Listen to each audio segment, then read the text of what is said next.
Welcome my channel. Before we dive into this incredible story, tell me where you're watching from and make sure to subscribe, because we've spent countless hours digging through true historical records to bring you the full story. Today, we explore the Biltmore Mansion, a staggering 250-room palace built in the late 1800s, completely without the power tools we rely on today. How did they accomplish such a feat? Let's uncover the secrets behind its construction. George Washington Vanderbilt, heir to one of the wealthiest families in America, had a vision unlike anything seen in the United States during the late 19th century. While many of his peers were focused on urban estates or grand city residences, Vanderbilt dreamed of a monumental country estate that would rival the palaces of Europe. His ambition was not just to create a luxurious home, but to design a sprawling retreat where art, architecture, and nature could coexist in perfect harmony. He envisioned a mansion that would showcase his family's wealth and cultural sophistication, while also serving as a private sanctuary in the mountains of North Carolina. The idea of building a 250-room mansion was audacious, even by Gilded Age standards. Vanderbilt was determined to create a residence that included not only grand public spaces and hundreds of bedrooms, but also elaborate libraries, ballrooms, indoor gardens, kitchens, servant quarters, and cutting-edge amenities for the time. He meticulously planned the layout to accommodate the complexities of a large household, including hundreds of staff and specialized service areas. Every detail mattered to him, from the orientation of the building to take advantage of natural light, to the selection of materials sourced from around the world. Vanderbilt's approach to the mansion's design was methodical and hands-on, even though he was not an architect or engineer himself. He worked closely with Richard Morris Hunt, one of the most prominent architects of the era, to ensure that every aspect of the mansion aligned with his vision. He personally reviewed sketches, approved material choices, and gave input on room functions and decor. Vanderbilt's meticulous planning reflected his desire for both grandeur and functionality. The mansion needed to impress guests, but also operate efficiently as a working household with hundreds of staff members. The location of Biltmore Estate in the Asheville Mountains was also a key part of Vanderbilt's vision. He selected the site carefully, considering not just the aesthetics of the landscape, but also the practicality of building a massive mansion in a relatively remote location. He wanted the mansion to feel like a natural extension of the surrounding environment. To achieve this, he purchased over 125,000 acres of land, much of it rugged and forested, and worked with landscape architect Frederick Law Olmsted to plan gardens, forests, and walking paths that complemented the mansion. Vanderbilt's vision extended beyond the building itself. He imagined a self-sustaining estate where agriculture, forestry, and leisure activities could all coexist. What made Vanderbilt's vision truly remarkable was his insistence on scale and detail without compromise. While many wealthy Americans of the era were content with opulent city homes or modest countryside retreats, Vanderbilt wanted a European-style palace in America, one that reflected both his wealth and his appreciation for art, architecture, and nature. He did not shy away from ambitious features such as grand staircases, ornate ceilings, and expansive halls. He was willing to invest significant resources, time, and labor to see his vision brought to life exactly as he imagined. Despite the challenges of constructing such a massive estate in the 1890s, long before power tools or modern machinery were widely available. Ultimately, the vision of George Washington Vanderbilt set the stage for what would become America's largest privately owned home. His ambition and foresight dictated every aspect of the mansion's construction, from its massive footprint to the fine details of its interiors. The 250-room Biltmore Mansion was not simply a house, it was a manifestation of Vanderbilt's dreams, combining architectural innovation, artistic sophistication, and careful planning to create a residence that still stands today as a symbol of ambition, luxury, and human ingenuity. Richard Morris Hunt, the architect behind the Biltmore Mansion, was already one of the most celebrated architects in America when George Washington Vanderbilt approached him with this unprecedented project. Hunt had trained at the École des Beaux-Arts in Paris, and he brought a sophisticated understanding of European architecture that was almost unmatched in the United States at the time. Vanderbilt's vision of a 250-room mansion required someone who could translate an ambitious dream into reality, someone who could balance opulence, functionality, and structural integrity on an enormous scale.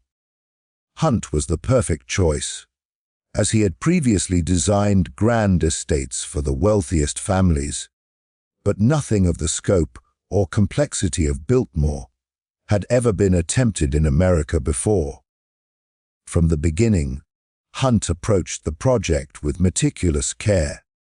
He created detailed blueprints and plans that took into account every room, hallway, and stairway, including specialized spaces such as the library, the winter garden, the banquet halls, servant quarters, and the extensive kitchens. His vision went beyond the mere construction of a house. He envisioned a fully integrated estate where each part of the building and surrounding grounds functioned in harmony. The layout was designed not only for grandeur, but for practical efficiency, ensuring that the large number of servants required to maintain the estate could move seamlessly through their daily routines without disrupting the household. Hunt's architectural genius was also evident in his ability to blend multiple styles into a cohesive design. The mansion was built in the Chateauesque style, inspired by the grand castles of the Loire Valley in France, yet it incorporated elements of Renaissance, Gothic, and Victorian design. This combination gave Biltmore an elegance and uniqueness that set it apart from any other American home of its era. Every window, column, and cornice was carefully considered, and each room was designed with both aesthetic beauty and purpose in mind. Hunt even designed custom furnishings, lighting fixtures, and decorative elements that would perfectly complement the mansion's interiors. Collaboration between Vanderbilt and Hunt was intensive. Vanderbilt was deeply involved in decision-making, reviewing plans, providing input, and approving every major element of the mansion. Hunt, for his part, had to translate Vanderbilt's vision into workable construction plans that could be executed without modern power tools. This meant anticipating challenges that would arise during construction, from moving massive stones and timbers to shaping intricate carvings entirely by hand.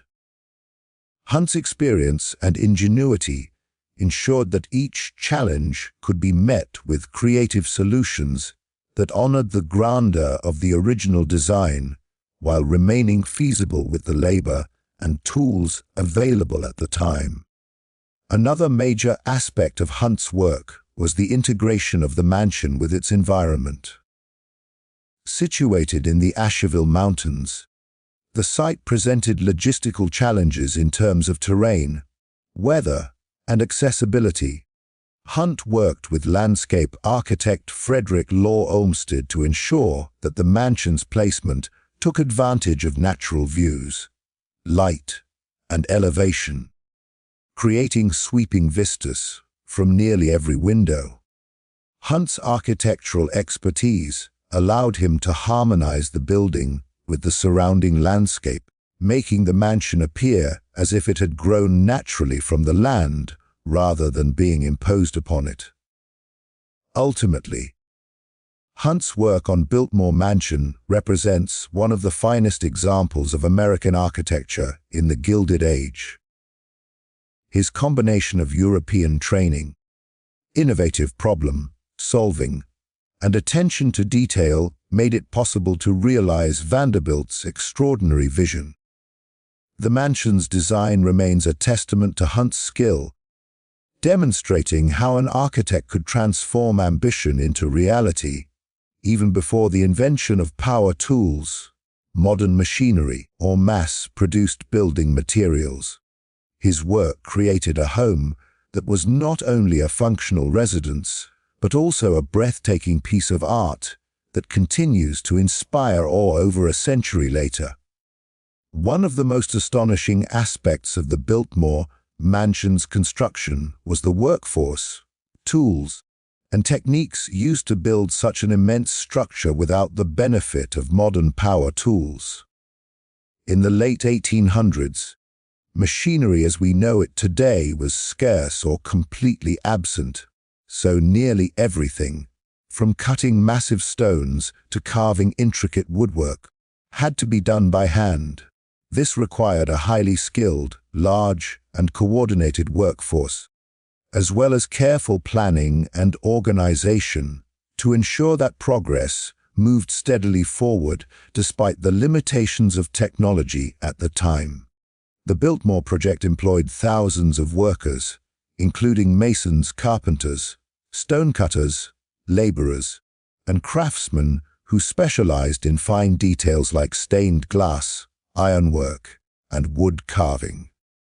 Many of these workers were recruited from local areas, but Vanderbilt and Hunt also brought in artisans from across the United States and Europe for specialized tasks.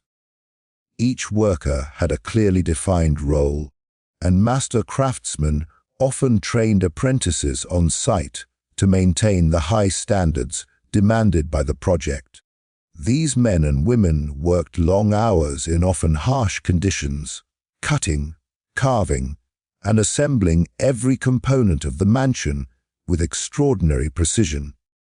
Stone was a fundamental material in the mansion's construction, and cutting it without power tools was an enormous challenge. Quarry workers had to extract massive blocks of limestone and sandstone from nearby quarries, shaping them by hand using chisels, hammers, and saws.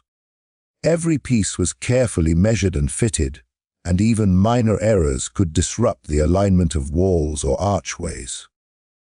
This meticulous process was labor-intensive, yet it allowed Hunt and his team to create the mansion's precise stone facade, decorative arches, and elaborate exterior carvings, which still stand in remarkable condition today. Woodwork presented another challenge. All the doors, paneling, staircases, and decorative moldings were crafted by hand. Carpenters relied on hand saws, planes, chisels, and mallets, often spending weeks on a single large door or staircase. Intricate designs, such as carved balustrades and detailed ceiling moldings, required the steady hands of skilled artisans. Hunt's plans specified every detail, and the craftsmen executed them with painstaking accuracy, ensuring that the interior spaces reflected the grandeur and elegance Vanderbilt envisioned. The logistics of moving materials across the massive estate were equally impressive. Without modern cranes or trucks, workers had to rely on block and tackle systems, horse-drawn carts, and sheer manpower to transport stones, timber, and other materials up the slopes and across the property. The site's mountainous terrain added complexity, but careful planning and a hierarchical system of foremen ensured that materials reached their destination efficiently. Every movement had to be choreographed, almost like a large-scale dance, to prevent accidents and maintain the pace of construction. Despite the lack of mechanization, the mansion also incorporated cutting-edge innovations for the time. Biltmore included one of the first full-scale indoor plumbing systems in the United States, as well as advanced heating systems and electrical wiring installed even before electricity became widespread in the region. Workers installed these systems using rudimentary tools and manual labor, combining traditional craftsmanship with emerging technological advances. It was a remarkable feat, blending the old world of hand labor with the new world of engineering innovation. What made the workforce at Biltmore so extraordinary was not just skill, but coordination.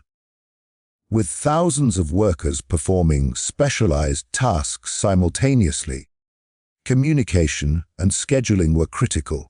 Foremen oversaw different aspects of construction: stonework, carpentry, masonry, plumbing, and ironwork, ensuring that each stage of construction was completed in the correct sequence. This massive orchestration allowed the mansion to be completed efficiently while maintaining the incredible level of detail that makes it so famous today. The techniques used at Biltmore demonstrated how craftsmanship and human ingenuity could overcome limitations of technology. Every carved stair, every fitted stone, and every hand-cut timber reflected hours, sometimes weeks, of meticulous work. Workers relied on experience, precision, and repetition to accomplish tasks that today might be done in minutes with machines. Vanderbilt and Hunt's ability to coordinate such a large workforce effectively turned a nearly impossible dream into reality. Ultimately, the Biltmore Mansion is more than a luxurious home. It is a monument to human skill, patience, and innovation. The fact that such a massive estate, 250 rooms in total, was completed without modern machinery is astounding. It stands as a testament not only to Vanderbilt's vision and Hunt's architectural genius, but also to the countless craftsmen whose hands shaped every stone, every beam, and every intricate detail. Their labor, performed without power tools, created a palace that continues to awe the world more than a century later. The construction of Biltmore Mansion was not just an exercise in architecture and labor. It was a monumental logistical challenge that tested the limits of 19th-century engineering, resource management, and human coordination. The mansion was being built in the Asheville Mountains of North Carolina, an area chosen for its breathtaking scenery, but notorious for its uneven terrain, dense forests, and unpredictable weather. Every aspect of construction, from sourcing materials to moving them across rugged hillsides, had to be meticulously planned, because one misstep could delay the project for months or even years. The first challenge was the land itself. The Biltmore estate spanned over 125,000 acres, much of it mountainous and forested. Clearing enough space for the mansion, roads, worker camps, and supply depots was no small task. Laborers had to cut down massive trees, remove boulders, and level large sections of land, all by hand or with rudimentary animal-powered equipment. Horses, oxen, and pulleys were essential for hauling logs and stones over steep inclines, and every slope had to be carefully navigated to prevent accidents. The workforce sometimes had to carve temporary paths into the hillsides just to move materials safely to the construction site. Once the site was prepared, Sourcing and transporting materials became the next monumental obstacle. Stone for the mansion came from local quarries, but it still had to be extracted, shaped, and moved manually over uneven terrain. Workers used hand tools like chisels, hammers, and wedges to extract massive limestone and sandstone blocks.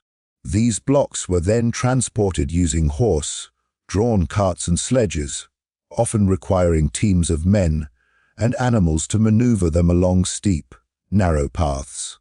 Even the slightest miscalculation could cause stones to slip, risking injury or damage to the precious materials. Timber, too, had to be cut from the surrounding forests, shaped on site, and carefully moved into position without modern cranes or lifts. Another significant challenge was the mansion's sheer scale. With 250 rooms, extensive corridors, multiple staircases, and enormous ceilings, coordinating construction so that each section was completed in the correct order was crucial. The site essentially functioned like a small, temporary city, with teams of workers assigned to specific tasks: masons working on exterior walls, carpenters shaping wood for the interiors, ironworkers crafting railings, and laborers moving materials between zones. Scheduling was critical because certain phases of construction depended on others. A staircase could not be installed until the surrounding framework was secure, and walls had to be completed before roofing could begin. Misalignment in one area could compromise the entire structure. Weather added yet another layer of difficulty. The Asheville Mountains experienced sudden storms, heavy rains, and harsh winters, which could halt construction or make terrain treacherous. During these periods, workers often had to protect partially completed sections of the mansion from water damage, stabilize stone walls, and ensure that materials were stored safely until the weather cleared. These delays demanded flexibility in scheduling and quick problem-solving, since maintaining the overall pace of construction was essential to meeting Vanderbilt's timeline. Despite all these challenges, the coordination of human labor, simple machinery, and innovative techniques allowed the team to overcome the obstacles. Pulley systems and block and tackle setups were used to lift and place heavy stones. Scaffoldings made from local timber enabled masons and carpenters to work at great heights safely, and meticulous organization ensured that each group of craftsmen knew their tasks and deadlines. Vanderbilt and Hunt personally oversaw progress, frequently inspecting the site, providing adjustments to plans, and ensuring that every challenge was met with solutions that maintained both safety and architectural integrity. The combination of labor, ingenuity, and determination resulted in a mansion that was completed with remarkable precision, despite the mountainous setting and lack of modern equipment. The construction not only demonstrated the workers' extraordinary skill, but also highlighted the careful planning and resource management that made such a massive project feasible. Every stone placed, every timber cut, and every intricate detail reflected a coordinated effort that turned an almost impossible vision into reality. The success of Biltmore Mansion's construction in such a challenging environment became a benchmark for what could be achieved with careful planning, skilled labor, and unwavering dedication. It remains a testament to human ingenuity and the ability to overcome even the most daunting logistical challenges. The terrain, materials, and scale of the project, combined with the lack of modern technology, make the completion of Biltmore one of the most astonishing architectural achievements in American history. The lasting legacy and innovations of Biltmore Mansion are as remarkable as the mansion itself, standing as a testament to vision, craftsmanship, and ingenuity.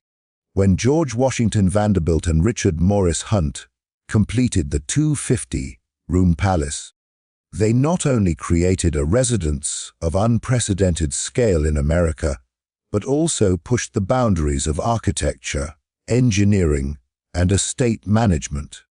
The mansion wasn't just a home, it was a statement about what could be achieved when careful planning, skilled labor, and innovative thinking came together in a single ambitious project. Its influence is still felt today, both in terms of architectural history and in the way grand estates are imagined and executed. One of the most important aspects of Biltmore's legacy is its sheer scale and design sophistication. The mansion set a new standard for what private homes in America could aspire to. Its size, complexity, and attention to detail were unparalleled at the time. From the grand banquet hall, with its 70-foot ceiling, to the 43 bathrooms, 65 fireplaces, and the immense library holding over 10,000 volumes, Biltmore demonstrated that residential architecture could rival the palaces of Europe in both function and artistic ambition. The integration of so many functional spaces, from servant quarters to wine cellars, kitchens, and indoor gardens, reflected a forward-thinking approach to estate planning, balancing luxury, aesthetics, and practicality. The technological and design innovations within Biltmore were equally groundbreaking. Although built without modern power tools, the mansion incorporated cutting-edge amenities for the era, including one of the first full-scale indoor plumbing systems in the United States, centralized heating, and electrical wiring installed before electricity was widespread in the region. These features were integrated seamlessly into the mansion's design, demonstrating how traditional craftsmanship and emerging technologies could coexist. The estate also introduced innovations in materials and construction techniques, hand-cut stone walls, intricately carved woodwork, and carefully installed tile and glass. Features all displayed a level of precision that was revolutionary at the time. Biltmore's landscaping, overseen by Frederick Law Olmsted, added another layer to its enduring legacy. The mansion was designed not just as a building, but as part of a fully realized environment, including gardens, woodlands, and managed farmland. Olmsted's vision emphasized harmony between the structure and its natural surroundings, creating sweeping vistas, terraces, and pathways that enhanced the sense of grandeur and accessibility. The careful integration of architecture with landscape influenced estate design across the United States, demonstrating how natural and built environments could complement each other beautifully. Beyond architecture and landscaping, Biltmore's construction had a significant social and economic impact. Thousands of workers were employed for over 6 years, providing opportunities for skilled artisans, laborers, and craftsmen. Their efforts not only built the mansion, but also established new standards for project management and labor coordination. The organizational structure of the Biltmore project, with specialized teams, foremen, and coordinated workflows, became a model for other large-scale construction projects, showing how human ingenuity could overcome logistical and technical challenges, even without modern machinery. The mansion's influence also extends to its cultural and historical significance. Biltmore remains one of the most visited private estates in the United States, attracting historians, architects, and tourists alike. Its preservation allows modern audiences to witness firsthand the scale of Gilded Age ambition and the level of craftsmanship achieved without modern tools. The estate has inspired countless studies on architecture, labor, and design, making it both a physical and educational legacy. Its endurance over more than a century demonstrates not only the quality of construction, but also the timeless appeal of visionary design. Finally, the legacy of Biltmore Mansion lies in the story it tells about human potential.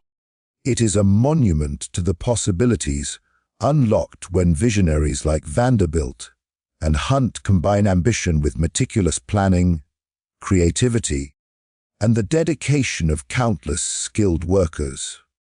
It reminds us that even in the absence of modern technology, extraordinary feats are achievable through innovation, perseverance, and collaboration. Biltmore continues to inspire architects, designers, and dreamers worldwide, standing as a symbol of what can be accomplished when ingenuity meets determination. In every stone, beam, and carved detail of Biltmore, one can see the lasting impact of those innovations, a mansion that has endured for over a century, not just as a residence, but as an enduring example of what human vision and craftsmanship can accomplish, leaving a legacy that will continue to awe generations to come.